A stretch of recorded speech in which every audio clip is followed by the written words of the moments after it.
The advertisement had been simple, almost too simple. Caretaker needed. Remote estate in Scottish Highlands. Room and board provided. Generous salary. Must be comfortable with solitude. References required. Inquire. Mrs. Violet Ashworth, Moorwood Estate. Emma Clark had stared at those words on her laptop screen for 3 days before finally responding.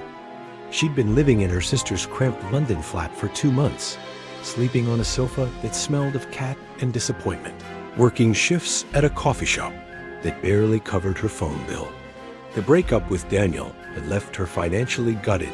He'd kept the apartment, the car, even the dog she'd picked out. She'd kept her pride and a suitcase of clothes that still smelled like his cologne. Scotland seemed far enough away. Remote seemed perfect. Generous salary seemed like a lifeline. Mrs. Ashworth's response had come within hours. Come immediately. Train to Inverness, then car service to estate. All expenses covered. Bring warm clothes. The Highlands are unforgiving in November. Now, 3 days later, Emma stood at the end of a gravel driveway that stretched before her like a gray ribbon, disappearing into a tunnel of ancient oak trees. The car service, a silent driver in a black Mercedes, had deposited her here with her single suitcase and departed without a word, leaving her alone with the sound of wind through bare branches and the distant cry of ravens. The driveway had to be half a mile long at least. Emma pulled her jacket tighter and started walking. The November sky hung low and heavy, the color of old bruises. On either side of the drive, the Scottish moors stretched endlessly rolling hills of brown heather and gray stone, dotted with skeletal trees that looked like they were trying to claw their way out of the earth. There were no other houses visible, no telephone poles, no signs of the 21st century at all. Her phone had lost signal 2 hours ago. The estate emerged gradually from the afternoon gloom. Moorwood was a Victorian Gothic manor, all dark stone and sharp angles, with towers that pierced the clouds and windows that reflected nothing but gray sky. Ivy climbed the walls like grasping fingers, and gargoyles perched along the roofline, their mouths open in silent screams. Emma stopped walking, suddenly aware of how her heart was beating too fast. The house looked like something from a ghost story, the kind of place where terrible things happened in the third act. It's just a house, she told herself. Just stones and mortar. You need this job. You need the money. You need to be anywhere but London. She forced herself to keep walking. The front door was massive, 12 feet tall at least, made of dark wood, reinforced with iron bands. An old-fashioned bell pull hung beside it, the kind you'd see in a period drama.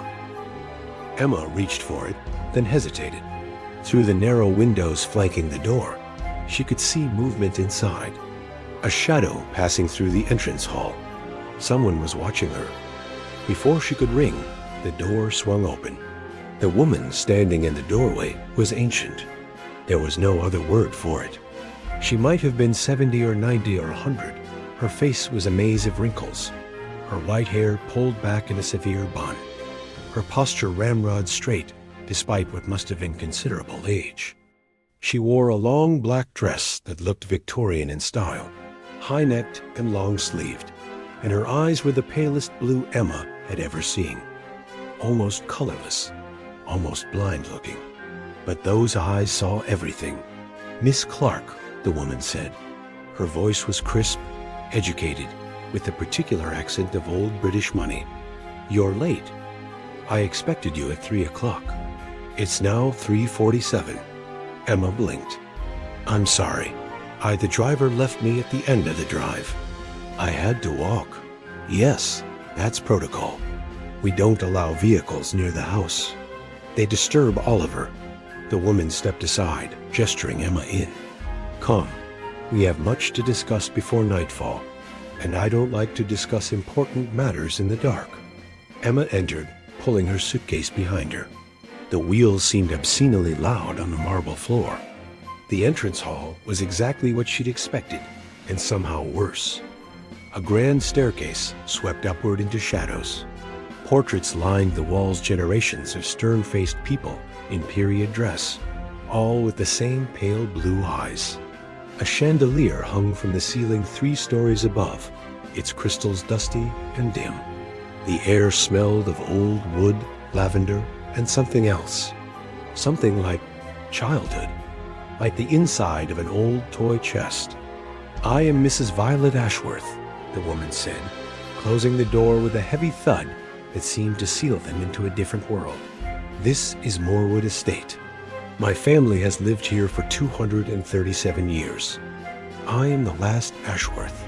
After me, there will be no one, except Oliver." "Your son?" Emma asked. Mrs. Ashworth's expression didn't change, but something flickered in those pale eyes. "My responsibility. Come, leave your suitcase. Martha will take it to your room. We must speak in the parlor." "Martha?" "The housekeeper. You won't see her often. She keeps to herself." Mrs. Ashworth moved through the house with surprising speed for someone her age. Emma hurried to follow, catching glimpses of rooms as they passed.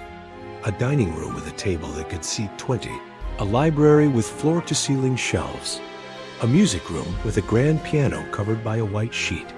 Every room was immaculate, but felt unused, museum-like, as if the house were a carefully preserved tomb. The parlor was at least warmer. A fire burned in an enormous fireplace, and 2 high-backed chairs faced it. Mrs. Ashworth gestured to one. "Sit," Emma sat. The chair was uncomfortable, designed for Victorian posture rather than modern comfort.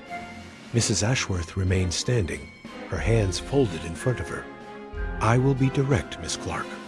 I selected you from 47 applicants because your references indicated you are capable, discreet, and most importantly, in need of immediate employment and housing. That suggests a person who will not leave precipitously." Emma felt her cheeks flush. Her desperation was that obvious then. "I need someone to care for Oliver while I'm away," Mrs. Ashworth continued. "I must travel to London for medical treatment. I will be gone for 4 weeks, possibly 6. During that time, you will maintain the house and, most crucially, care for Oliver according to my instructions. The salary I offered is triple the standard rate because the position requires absolute adherence to specific rules." "Rules?" Emma asked. "Oliver has particular needs, particular routines. They must not be disrupted. Ever. Do you understand?" Yes, of course. But I should meet him, shouldn't I? Your son? To understand what he needs?" "The day I accepted the position at Blackwood Manor, I thought my life was finally turning around. The pay was more than generous. The estate was breathtakingly beautiful. And my duties seemed simple enough. Act as a governess for a young boy named Oliver. It all felt like a dream, but there was one strange thing, a list of rules. A very long, very specific list of rules. Rule 1, Oliver must be in his bed by 9 p.m. sharp. No exceptions. Rule 2, read him a story before bed, but only from the books provided in his room. Never bring in outside stories. Rule 3, never leave his window uncovered after dark." The list went on and on. Odd, yes, but I was desperate. I brushed it off as the quirks of a wealthy, eccentric family. I arrived on a crisp autumn afternoon. The manor loomed over me, a Gothic giant of stone and ivy. A stern-looking woman with her hair in a tight bun greeted me at the door. This was Mrs. Ashworth, the housekeeper.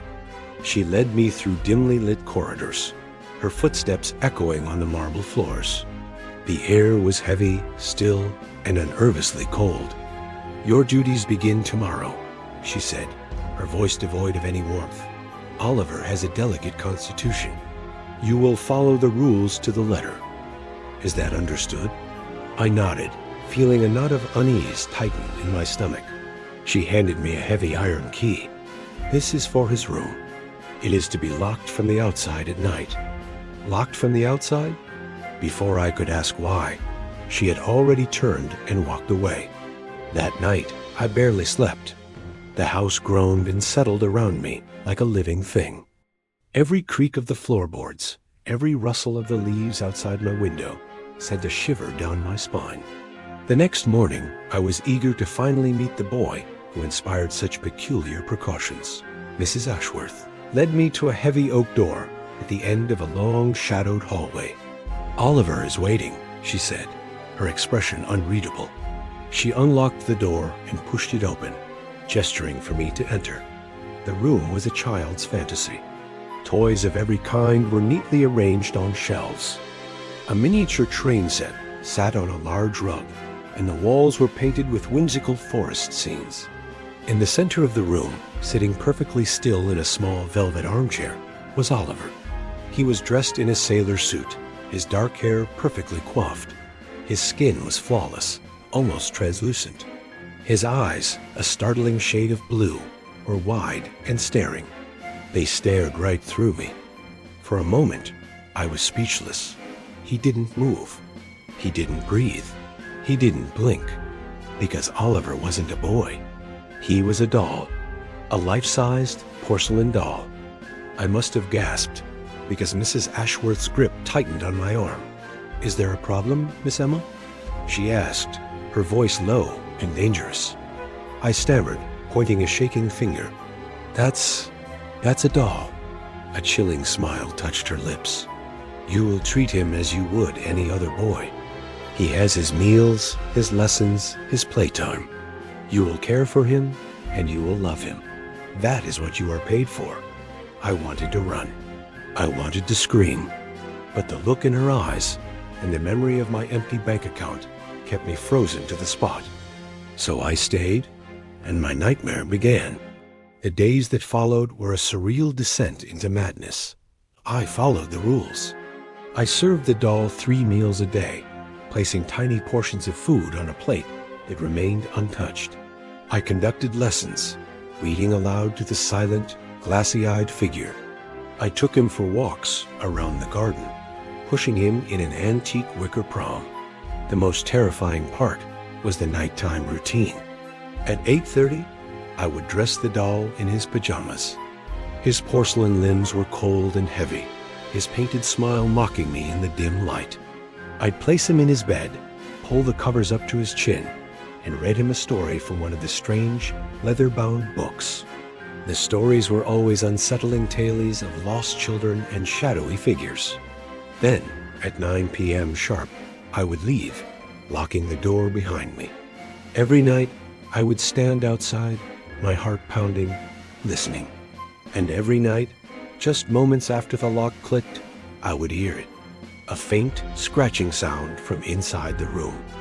Sometimes, a soft thump, as if something had fallen. I tried talking to Mrs. Ashworth about it. "The house is old, Miss Emma," she'd say, dismissing me with a wave of her hand. "It makes noises," but I knew it wasn't the house. One rule haunted me more than any other. Rule 7. Never, under any circumstances, look at Oliver's reflection. There were no mirrors in his room, or in the hallway leading to it. It was a rule I managed to follow, mostly out of fear. What would I see? A week into my employment, I was cleaning Oliver's room when I noticed something under his bed. It was a small wooden box. My hands trembled as I pulled it out. It was unlocked. Inside, nestled on a bed of faded velvet, were dozens of small, white objects. I picked one up. It was a tooth, a child's tooth. The box was full of them. That night, I couldn't bring myself to read one of the provided stories. My voice shook too much. Instead, against my better judgment, I recited a simple nursery rhyme from my own childhood. "Twinkle, twinkle, little star." As the last word left my lips, the air in the room grew impossibly cold. The doll's head, which had been facing the ceiling, slowly, mechanically, turned to look directly at me. Its painted smile seemed wider, more sinister. I stumbled back, my heart seizing in my chest, and fled the room, fumbling with the key to lock the door. That night, the noises were louder. Not just scratching, but a clear, distinct tapping on the inside of the door. Tap, tap, tap. It went on for hours. The next morning, I found Mrs. Ashworth waiting for me. Her face was a mask of fury. "What did you do?" she hissed. "I told you. Only the books provided." She pushed past me and threw open Oliver's door. The room was a disaster. Toys were thrown everywhere. The little train set was smashed to pieces.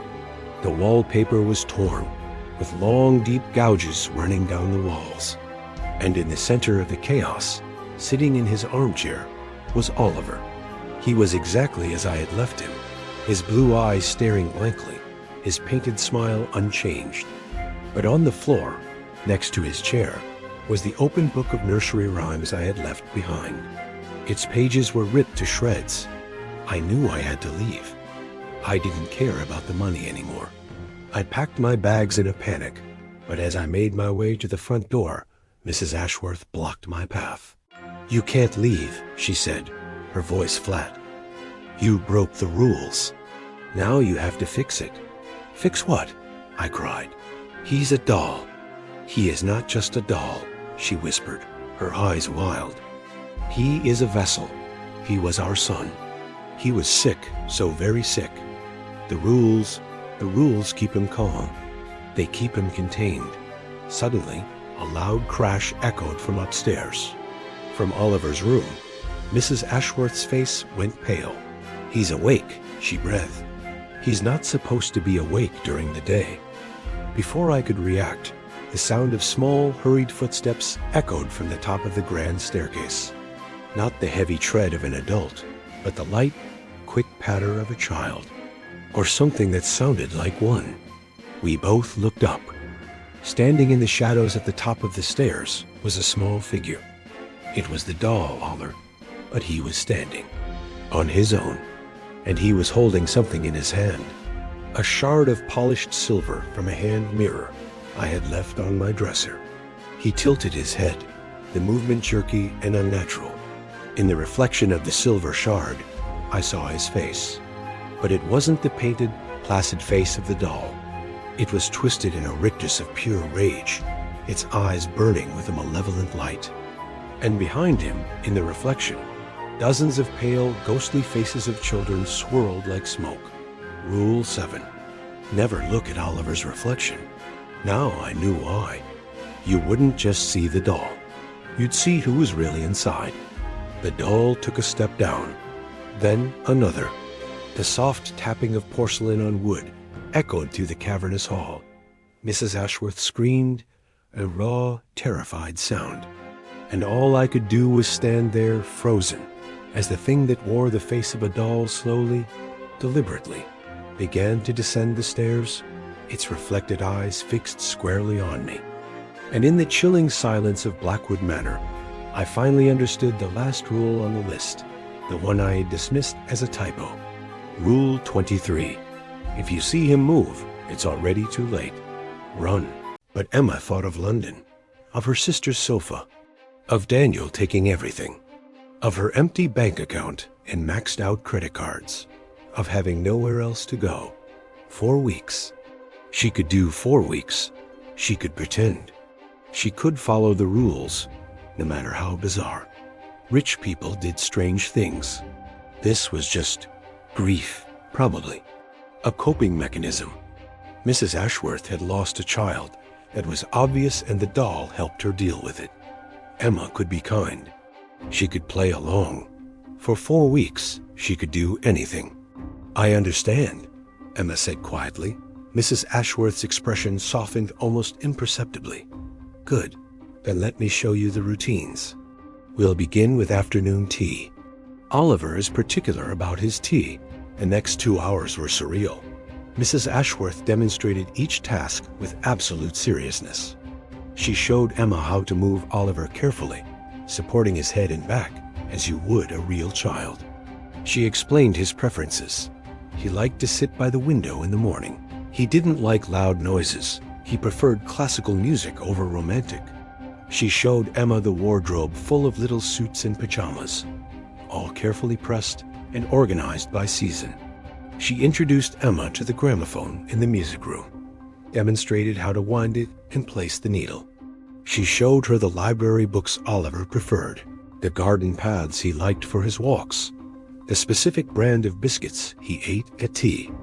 Through it all, Emma followed along, nodding, taking mental notes, and trying not to look at Oliver's face for too long, because the longer she looked at the doll, the more unsettling it became. The glass eyes that seemed to track her movements, the too realistic hair, the fingers that looked like they might curl tighter at any moment, and the way Mrs. Ashworth spoke to it to him, as if Oliver could hear, as if he might respond. "There's a good boy, Oliver. Miss Clark will take excellent care of you. Won't you, Miss Clark?" "Yes," Emma would respond. Of course. It was theater. Expensive, elaborate theater. By 6 o'clock, Emma's head was spinning.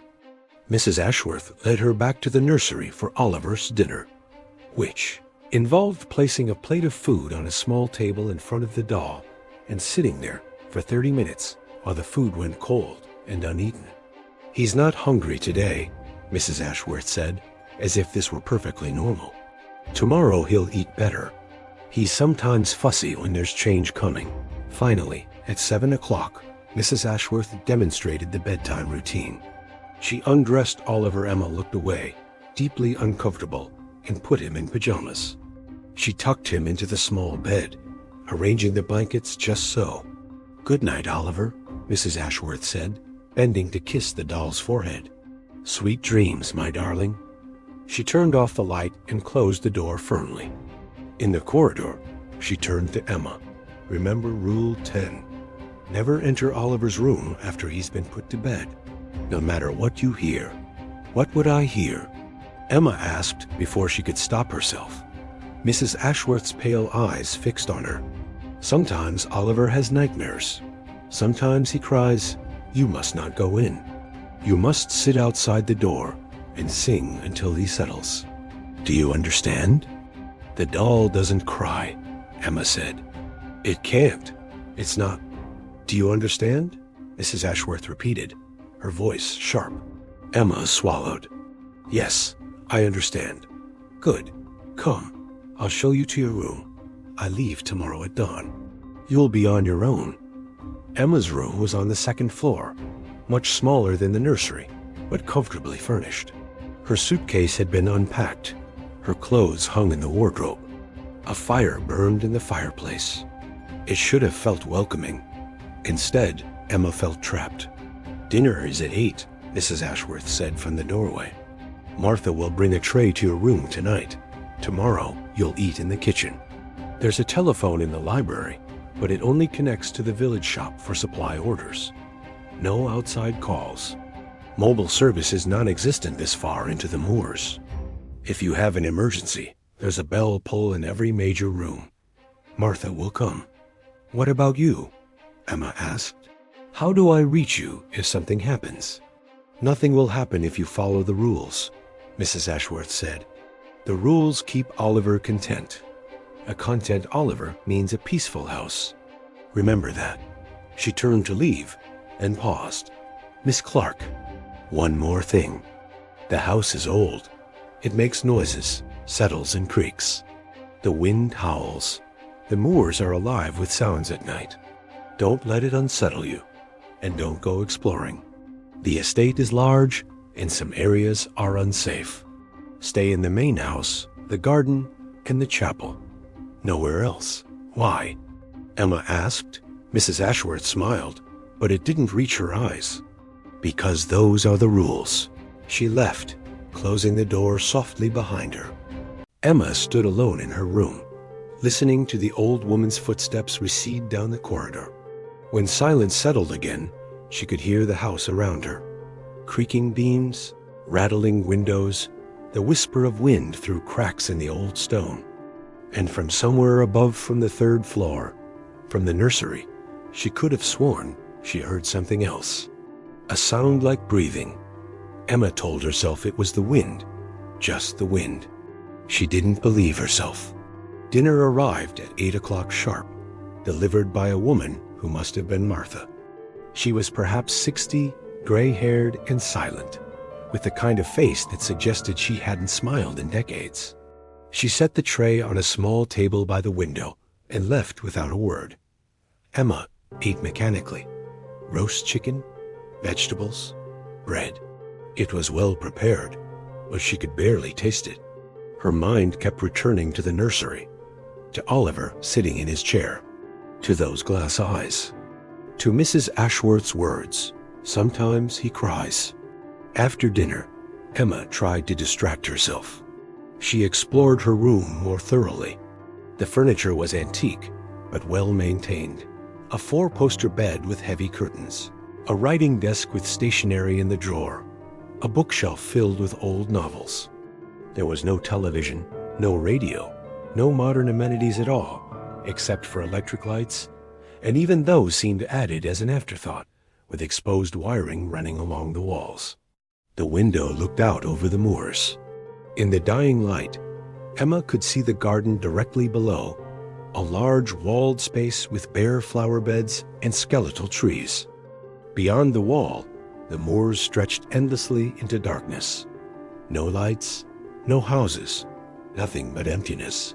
She'd never felt so isolated in her life.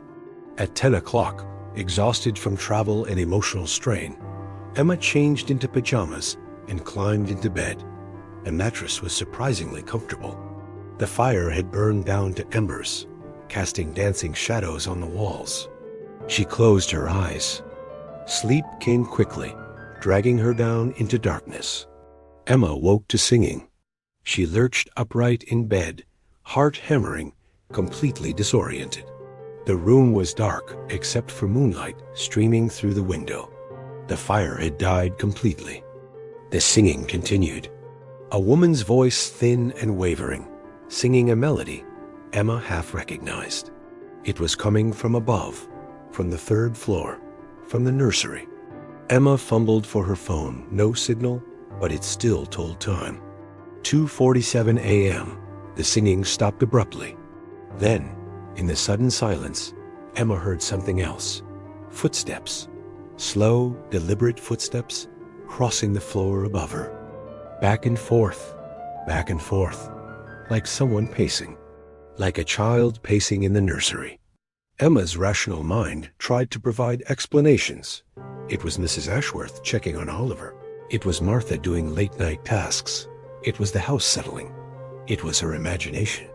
But she knew the rhythm of those footsteps. Small steps, a child's gait.